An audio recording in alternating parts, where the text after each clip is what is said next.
Yo, what's up guys? Sensus here. And today we're going to be taking a look at the upcoming rogue changes, overall PvP changes, class changes, and some general information for the new WoW expansion Legion. Starting off with class changes, Blizzard will be doing a major talent revision which will consist of fewer theme rows, more choices that matter, more spec specific talents, and hundreds of new talents. This will also consist of talents players will receive from the new PvP prestige system, which we'll talk about in just a moment. So it seems with Legion, Blizzard is trying to add a lot more variety when it comes to picking talents, instead of sticking with the old cookie cutter setup for every class and spec. It'll be interesting to see how this will be executed and translated into PvP once we get into the Legion beta. Now moving on to class halls, each class in the game will have their own specific location that strongly represents their class. For example, Rogues will be getting the Dalaran Sewers, Paladins will be getting Light's Hope Chapel, Demon Hunters will be getting Martyrdom, and so on. In my opinion, this is a very welcome addition and will add a sort of camaraderie for players of each respective class. Now let's talk a bit about the new PvP Prestige system, also dubbed Honor System V3. It will be similar to Call of Duty's Prestige system, where you can get rewards represented as new PvP talents and cosmetic items. Players will be able to level up to 50 and then be given the option to Prestige, which will reset their rank back to 1, but will be rewarded with accolades such as portrait badges to show off their Prestige rank, mounts, PvP artifact variants, and other cosmetics. Now that brings us to our next topic, artifact weapons. Artifact weapons are spec-specific weapons, which will be given to every class by completing class-specific quests. There will be no weapon drops in Legion. Artifacts will increase in power through artifact power, which will unlock traits and relics, which can be socketed into the weapon. Now artifact power can be earned from a variety of different locations, including killing quest bosses, dungeon bosses, raid bosses, winning battlegrounds, winning arenas, and so on. Moving on to the rogue artifact weapons, assassination spec will be receiving Anguish and Sorrow. Combat, now called Outlaw, will be getting the Dreadblades, Fate, and Fortune. And Subtlety will be getting Fangs of the Devourer. Each spec's artifact weapon is also given a story to back it up. For assassinations, Anguish, and Sorrow, the Orc Warlock Gul'dan had these daggers made for his personal assassin Garona.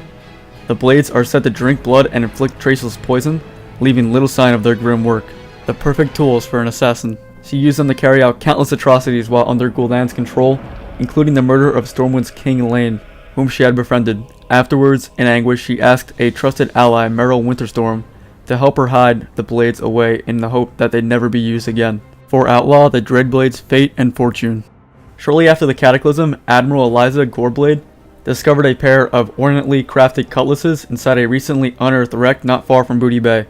Though the origins of the blades are unclear, their power was not, as Eliza quickly made her name known pillaging countless ships across the Great Sea, none able to best her in combat. Rumors spread among pirates and sailors about the Dreadblades, the most common ones all agreeing that they are cursed, and that if they should ever stop being fed new victims, they'll claim their owner instead. And for Subtlety, Fangs of the Devourer, Gormaw the Devourer, Sargeras' personal hound, claimed countless lives before it was eventually ambushed and killed on another world long ago.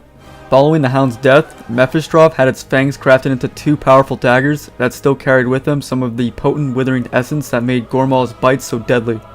These daggers were passed to Akari, one of Sargeras' most deadly assassins, who wields them to this day. Now let's talk about the new hero class coming in Legion, Demon Hunters. It's been probably the most anticipated class to be added to the game since launch. Demon Hunters will have two specs available to them, Havoc and Vengeance. Havoc will be a melee DPS spec, while Vengeance will be their tank spec. Their ability resource pool will be Fury, which will work similarly to a Warrior's Rage resource. They'll also only be able to wear cloth and leather armor. As for weapons, they'll be able to wield Warglaives, daggers, fist weapons, one-handed axes, one-handed maces, and one-handed swords. Only two races will be able to play Demon Hunter, Night Elves for Alliance, and Blood Elves for Horde. Now let's take a look at some of the rogue specific changes. First off, as mentioned before, Combat Spec has been renamed to Outlaw Spec. Blizzard stated this was done due to the term Combat Rogues feeling very generic.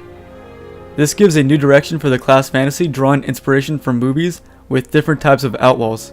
We can also expect to see a column of pirate-themed talents such as Cannonball Barrage and Grappling Hooks. Now I'm assuming this is going to work kind of like Shadow Step, but instead of stepping to your target, you'll instead grab onto them with your grappling hook and pull yourself in. Kind of like how Link in the Legend of Zelda series grabs onto something with his grappling hook and pulls himself in. So this talent alone sounds like it's going to be a very cool talent, and I'm really eager to see how it's going to look.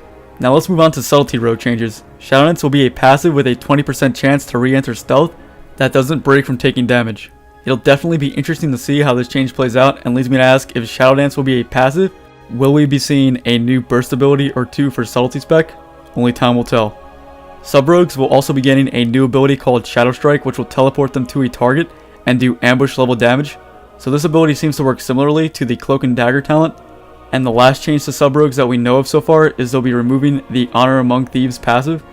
And finally, the last thing I wanted to touch on is Blizzard will be adding the ability to have 3 specs at once and 4 specs at once for druids, which will allow you to switch between specs without having to go to a class trainer.